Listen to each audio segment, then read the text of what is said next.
I have 29 books to discuss with you. It's already the end of the year, 2024, so it's time for an entire year-long reading wrap-up. I typically do quarterly wrap-ups, but I just want to discuss every single book that I read in 2024. I'm not going to give you a synopsis on each of these books, but just what I rated them, overall thoughts and feelings, and what genre it was, whether or not I recommend it, and whether or not I think it's worth your time. As always, ratings are subjective. Everybody has different reading preferences. Everyone is entitled to their own opinion. These are my opinions only. I'm going to share with you my very favorite books of the entire year, as well as the ones that I really just did not enjoy. I'm going to be discussing every book that I read.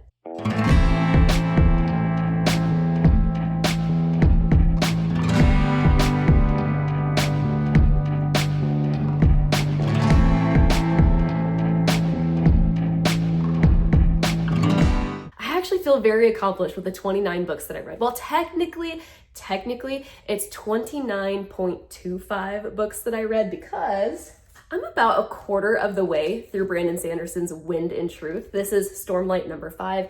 It's incredible so far. I'm really enjoying it, but I really can't speak to it right now because I haven't finished it yet. Overall thoughts and feelings, I love it. Just like I knew that I would. I'm such a huge fan. I am wildly obsessed with, honestly, all of Sanderson's books, but particularly the Stormlight Archive. I love every single book. I'm really liking this one as well, but everything that I've read from him, which is almost just about everything, I have really liked. So I'm gonna hold off on this one. I'll be talking about this in January when I end up finishing it. As far as the 29 books that I have finished, this is in no particular order. It's not chronological. It's not in order from least favorite to most favorite. It's just whatever appears on my stack first. Since I was just talking about Sanderson, let's talk about Sanderson. So I ended up rereading Warbreaker, which I love this book so much. This was the very first book that I read of Brandon Sanderson's, and I just loved it. It has a very unique magic system, likable characters, hilarious characters. This is a fantasy book, and it's considered a standalone. While it exists in his realm of Cosmere, it's a standalone book. So low commitment,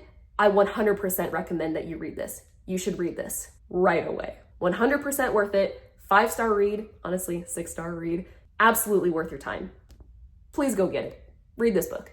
I also read one of his secret projects. This is the Frugal Wizard's Handbook to Surviving Medieval England. This exceeded my expectations in every single way. This is actually not his typical fantasy book. This is actually sci-fi. I'm not typically a huge fan of sci-fi. I will read sci-fi every once in a while. Well, I tend to prefer his fantasy books. I was a little skeptical going in because this one isn't as highly rated on Goodreads as his other books, which I don't understand why. This was absolutely wonderful. I think this is 100% worth your time. This is a 5-star read. It's so good. I just adore this book. I plan to reread this at some point. I don't know when, but I would love to reread it. I think that you should definitely dive into this one. If you're a fan of Sanderson, if you enjoy sci-fi, read The Frugal Wizard immediately. All right, The Sunlit Man, again, another secret project that came out 2023. I liked it, but it was not my favorite. I have gone back and forth on ratings for this one. This was like between a 3.5 and a 4.25 star read for me. The action was great in here. I really did enjoy everything that was going on, but there were points in the story that kind of lost my interest a little bit. Not enough for me to DNF, but just enough for me to not feel super excited to return to the story. This one was a little bit more easy to put down than some of his other books. Was it good? Yes. Is it worth your time? Yes, but not my favorite of Sanderson's. This one was another reread for me. This is Trials for the Haunted by Kimmorist.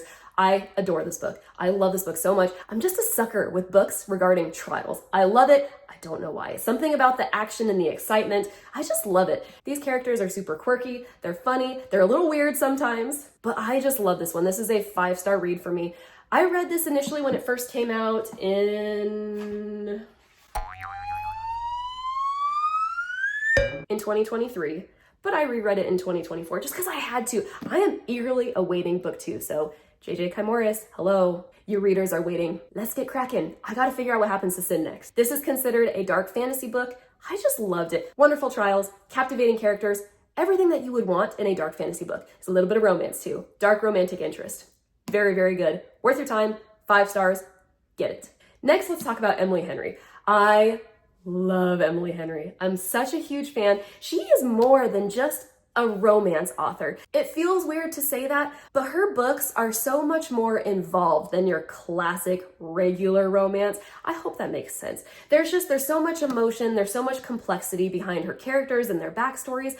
And this, honestly, is my favorite Emily Henry book, which I like all of her other books as well, which I have another one that I need to talk about in this video. But this was just such a wonderful premise with great characters.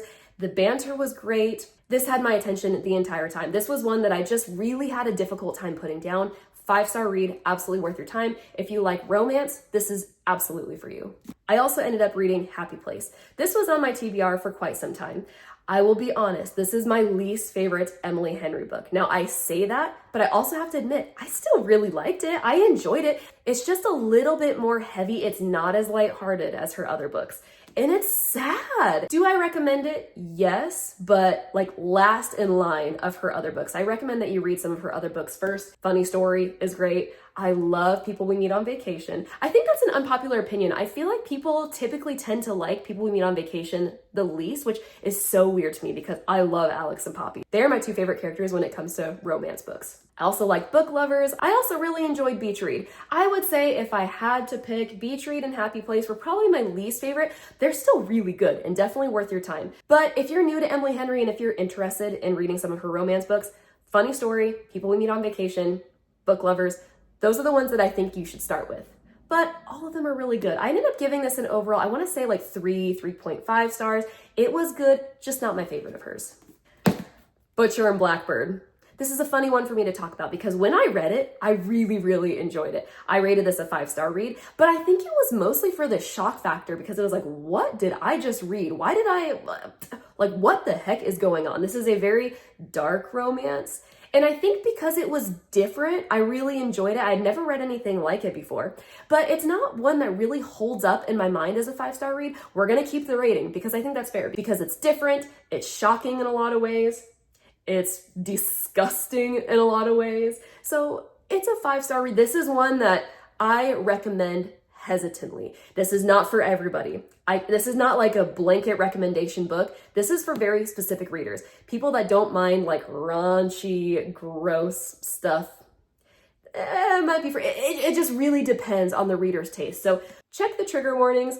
Go in with a healthy amount of skepticism because it's different. It's different. For me, it was 5 stars. I only recommend it to a certain pool of readers. I also read the sequel, Leather and Lark. I like this one a little bit less. While I gave this one 5 stars, I gave this one 4 stars. It was still good. I just felt like it was either rushed or there were just things, there were holes that I felt like were missing. And maybe because I had kind of acclimated to Brynne Weaver's writing in this one, I wasn't as shocked when it came to this one. I kind of knew what to expect. It was good. Again, I don't recommend this to everyone. This is for a very specific type of reader. So is it worth it? I don't know. It depends on your preference. Read the synopsis on Goodreads, mull it over, and then maybe dive in. Maybe. Also, this is also disgusting. There are some disgusting moments in here. So if you have a strong stomach, that's okay. Best of luck to you. I also read Powerless by Lauren Roberts. This was such a fun book to read. Oh, I read the novella too that follows that. We'll talk about that in a minute. This one was almost perfect for me. This is like a 4.75 star read. This is a Romantasy book. I really, really enjoyed it. I love the main characters. I really love Kai, the main male character in here. This also has trials. Again, I'm a sucker for trials, so I really like that aspect of it. I don't think it was perfect, but I do recommend it. I recommend it to any Romantasy lovers.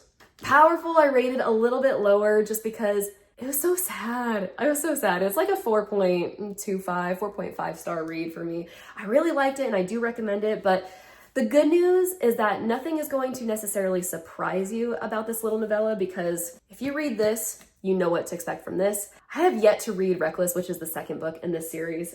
I have been dying to read it. I already have it. I just need to make time for it. But it's high up on my TBR. I really, really want to get to it very early on in 2025. I finally took the plunge and I read Fourth Wing and Iron Flame this year as well. Onyx Storm comes out in January 2025, so I am ready. I'm super, super excited.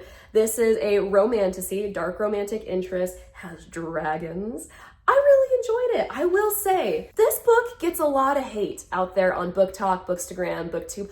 I don't know why. I'll be honest, I don't understand the people that complain about this book. I thought it was lovely. I thought it was wonderful. And also, by this point, I'm already invested in the storyline and the characters because of this one. So I liked Fourth Wing. 5-star read for me, but I like this one even better. I would consider this also a 5-star read. Cannot wait for January, can't wait for Onyx Storm. I think it's worth your time, highly recommend it. I also decided to continue on with my ACOTAR journey. I read this a couple years ago. I'll admit it, I did not like it.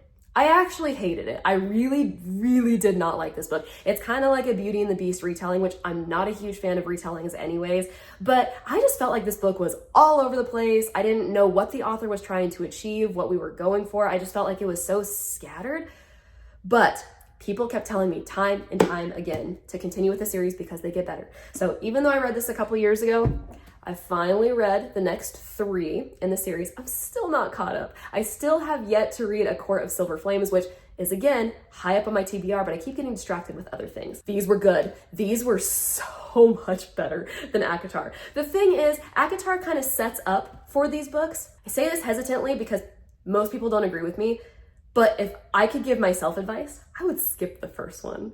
Although it does give you insight into Feyre's character. I guess you kind of have to read the first one, but I really just didn't like it. It almost prevented me from reading the rest of the series. So that's my concern. That's why I sometimes recommend skipping the first one, because I don't want people to be put off by it. But I do know people who love the first one, so I might be an outlier there. I don't know. This one was really, really good. I enjoyed this. The romance in here was excellent. Excellent, excellent, excellent romance. It was a little too long. I feel like she could have trimmed the fat maybe a little bit, but overall, this was like a 4.75 read for 4.75 star read for me. I really enjoyed it. I felt the same about this one. Actually, for the majority of this book, I was liking this more than A Court of Mist and Fury, but the end kind of lost me. I just didn't really quite find the events to be completely believable. So this was like a 4.25, 4.5 star read. Do I recommend it? Yeah. The ending kind of bothered me. I have a video on that. I'll put the link below. This book also gets a lot of hate. I don't know why. I thought it was lovely. It is best read in the winter. It's very atmospheric. It takes place over their winter solstice. So it's a cute little Christmas novella. I really enjoyed it. I read it in July, which was kind of weird, but I enjoyed it. This was like a 4.75 star read for me. I really liked it. So I think it's worth it, although a lot of people really hated this book. Again, enjoyability is going to vary reader to reader. So if you hated it, I respect it. I appreciate it. I personally enjoyed it. Oh my God. Things We Never Got Over by Lucy Score. This one is so wildly popular and I hated it. I'm sorry. I really did not like it. First of all, it's too long. It's way too long, and I did not like the main male character. He was just, it's grumpy meets sunshine romance, and the dude was just too grumpy. He was just a jerk. I did not like him. I did not root for their romance. Actually, what I was hoping for is that it would end badly, kind of. That sounds really bad. I was hoping they wouldn't get together because I didn't like him. I don't know. The thing was, it was entertaining enough for me to want to continue to see what happened.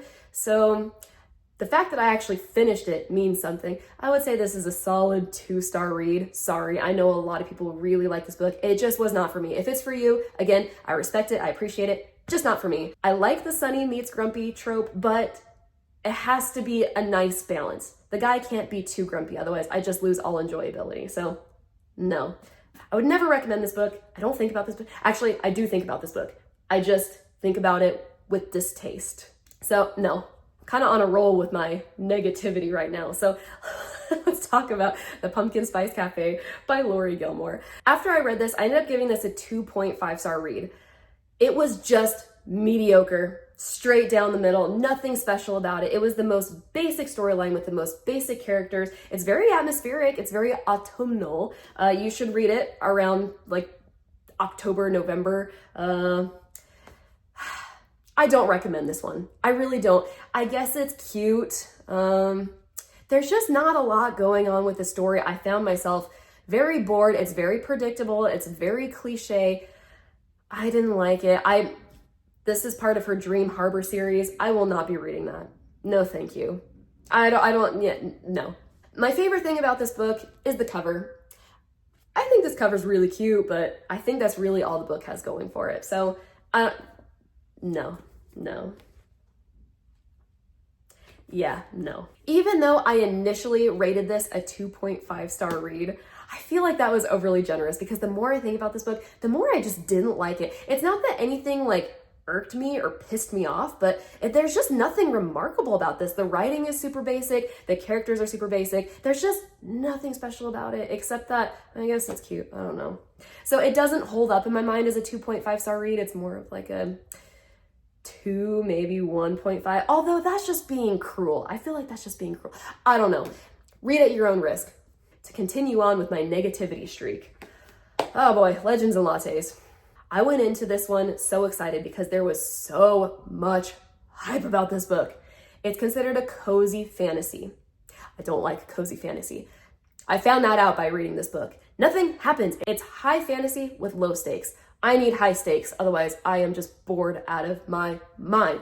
This was a 2-star read. It was good enough for me to want to finish it, but not good enough for me to ever think about or recommend. Okay, just kidding. I keep saying I don't think about these books, but I do think about them with dislike a lot of the times. With this one in particular, I just found myself so bored. I don't know why people like this so much. It's cozy, so if you like hanging out at a coffee shop and just sitting there, maybe you'll like this. I know a lot of people who like this. I think I am probably in the minority here, but I really just did not like this. I hear that the Bookshops and Bone Dust one is a lot better, but I'm not willing to take that gamble. I don't want to waste my time. Yeah, no. All right, let's bring some positivity back to this video. This one I read during October, Something Wicked This Way Comes by Ray Bradbury. This has been on my list every October for probably 3 or 4 years now, and I've just never made it happen.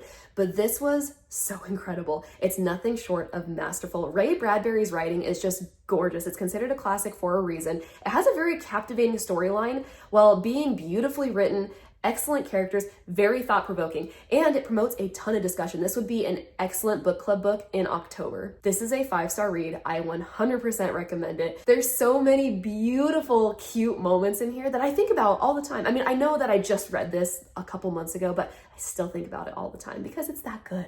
Now, after I finished Something Wicked This Way Comes, I was kind of in a Ray Bradbury-induced book hangover, so I wanted to read more Ray Bradbury. So I ended up reading The Halloween Tree, which I enjoyed, but not nearly to the extent of Something Wicked. I like this. This is considered a kid's book, but honestly, I don't know if kids would really appreciate and or enjoy this. I enjoyed it enough as an adult. I would say this is a solid 4-star read. Again, writing is great, but I don't think this would hold the attention of kids. Just a personal opinion. I don't know. I may be wrong, but I don't think I would have enjoyed this as a kid. As an adult, I thought it was fine, but it got me out of my book hangover and I'm able to finally move on from Ray Bradbury. So success? I think so. Okay, The Yellow Wallpaper by what's her name? Charlotte Perkins Gilman. This is so famous. It's a short story. I didn't like it. I think mainly because the timing was not right for me. I was in a major book hangover, major slump, and I was just trying to get myself out of it. And I thought, okay, if I read something short, maybe that will help. The writing is good. It was entertaining, but I don't know. I don't think about it ever. I don't recommend it ever. It was fine. It was fine. I rated this a solid 3-star read, but that's it. Is it worth your time? I don't know. Maybe. It's a classic, so it wouldn't be a waste of your time if you read it. I just don't know how excited I am about it. The Storied Life of A.J. Fikry by Gabrielle Zevin. This was marvelous. I love this so much. I think about this story all the time. It's very short, very easy to read. Writing is wonderful. Characters are wonderful. Such a great storyline. And then you can watch the movie afterwards. So I highly enjoyed my experience of this book. Easily a 5-star read. Definitely recommend. Certainly worth your time. Get yourself a copy. I love this book so much. So yes, do it. I'm a huge Fredrik Backman fan. I love every book that I've ever read by him, which I haven't read everything by him yet, but everything that I have read, I have enjoyed so much. This is wonderful. If you're a parent, please, you need to buy this book. I'll put the link below because you need to read this book. If you're a parent, there are so many relatable moments. This is an autobiography that Fredrik Backman wrote, and it chronicles some really funny, amusing events from him taking care of his son. And I guarantee you, there's gonna be a few stories in here where you're like, oh my gosh, I have gone through that, and oh my gosh, I feel your pain. Oh my gosh, I feel your stress. This is so good. Again, very short, I highly recommend, but I think that there's a very specific audience for this. I could be wrong in saying this, but I think that you will appreciate this book more as a parent. Not to say that you can't read this if you're not a parent, but I think parents would particularly enjoy this book. It's super funny. The writing is extremely well done, as per usual with everything Fredrik Backman. 100% recommend. Get it. I also read The Last Gods by Adam Brownlee. I don't typically read ebooks, but for this one I did, and actually I really enjoyed it. I really needed to read something that was easily accessible, something I didn't need to physically hold, something that I could read on my phone in the dark at night when I had trouble going to sleep. This was actually really good. Again, I'm not a huge sci-fi reader, but this was very thought-provoking. It's very futuristic. It makes you consider where our future is headed and what's going to happen with future generations. I actually like this much more than I expected. It's very short, definitely worth a read. So it was almost a 5-star read for me. I didn't love some of the characters in there, so I think that's what's really holding me back, but I think this was like a solid 4.25, 4.5 stars. If you're a lover of sci-fi, I think that you would really enjoy this one. I feel like this book hasn't been discovered yet, but you know what? I hope that it actually does, because it's actually interesting. I was very entertained. I was interested. I wanted to know what happened at the end. I also started my Throne of Glass reading journey, which I have all the books, but I've only read the first 2. So I ended up reading Throne of Glass and really loved it. I really love the main character, Selena Sardothian. And again, this book has trials in it. I just love trials. My gosh, I know I sound like a broken record, but I like what I like. I enjoy this a lot. This was a 5-star read for me. I was wildly entertained. It's funny because I don't think it's the perfect story. If I recall correctly, this was Sarah J. Maas's like one of her first books, maybe her first book. And she does get better at her craft, but you know what? From an enjoyability standpoint, this was 5 stars. I really, really enjoyed it. The plot's not perfect, but I liked it. I liked it a lot. 5 stars. Whoops. So then I went to go read the prequel, which is The Assassin's Blade. It's funny because when I first read this, I rated this 4 stars, but it doesn't really hold up in my mind as a 4-star read. The more I reflected on this one, I really didn't like it all that much. It's a collection of short stories, but they're all connected. They all happen consecutively, chronologically, so it really does read just like a novel, but I don't know, there were certain elements for me that were just missing. I really don't feel like my hankering for romance was satiated in this book. I don't know. Now that I reflect back on it, I think it's more accurate to say that this was a 3-star read. Definitely liked Throne of Glass better, but I will be returning to the Throne of Glass series at some point. I don't know when, but it's gonna happen. I'll probably finish the last ACOTAR book before jumping into this one, but we'll see, we'll see. Okay, we're in the final stretch, folks. I left these books purposely towards the end because I love these books so much. Particularly, I liked these books a whole heck of a lot. Oh my God, did I like these books? Okay, so I read John Dies at the End by David Wong / Jason Pargin, same dude. And you know what? This one I liked the least, but I still liked it a whole lot. This is a satirical cosmic horror, 100% worth your time. Do I recommend it? Yes, if you like satire, and yes, if you like cosmic horror. But what I'm really excited to talk about are these 2. So the second one is This Book is Full of Spiders. And I will tell you this, there are 4 books so far. There's another one coming out soon, but there are 4 books in the series so far that you can read out of order if you want. I don't recommend it, but they are all technically standalone, so you can pick up any one of his books and just read it. This Book is Full of Spiders was so good. The humor, oh my God, I tabbed every page that just made me laugh out loud like a freaking lunatic. I loved it very, very much.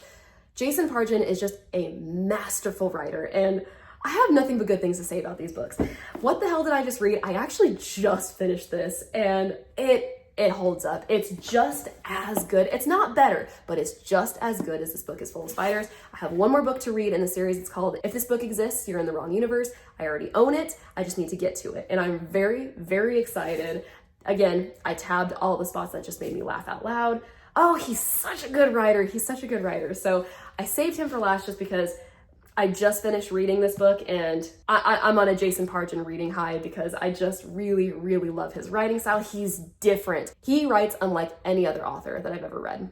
Whew. Okay, that is all. That is all. Wow. Okay. If you have stuck with me so far, I really appreciate it. I had a lot of fun recording this video. I would love to know how many books you read in 2024. Let me know what your favorite books were, or let me know what your least favorite books were. I would also like to know that as well. I'm dropping a link below to all of the books that I thought were the best reads of the entire year for me, so that way you can buy yourself a copy. You know what? You deserve it. You may be watching this video around Christmas, so just consider it a Christmas gift. Get yourself one of these books that I have mentioned. If you have not done so, feel free to subscribe to my channel. I just love talking about books. I love nerding out on books. I love having conversations with other readers. So if you've stuck with me thus far, wow, thank you so much. I really enjoy making these videos. It's so fun for me. I will be releasing more videos in the very, very near future. Probably content that's going to be heavy Brandon Sanderson, considering Wind and Truth. Oh my gosh, I'm just so excited about this book. I can't wait to talk about, well, first of all, I can't wait to finish reading it, and then I can't wait to record some content on it. So excited. And then I will probably have more Jason Pargin stuff to talk about. But I hope you had a great reading year. I hope that your 2024 was full of books that just exceeded your expectations. If you had a couple stinkers in there, I'm so sorry, but that's honestly unavoidable. So if you had some really bad books, I hope you DNF them. I hope you did, because time is valuable. Reading time is so precious. And you know what? We all live busy lifestyles, so we don't have time for bad books. There were several in here that I wish that I had DNF'd, but oh well. Anyways, that's a wrap. It's time to now go establish your reading goals for 2025, and I'll catch you in 2025.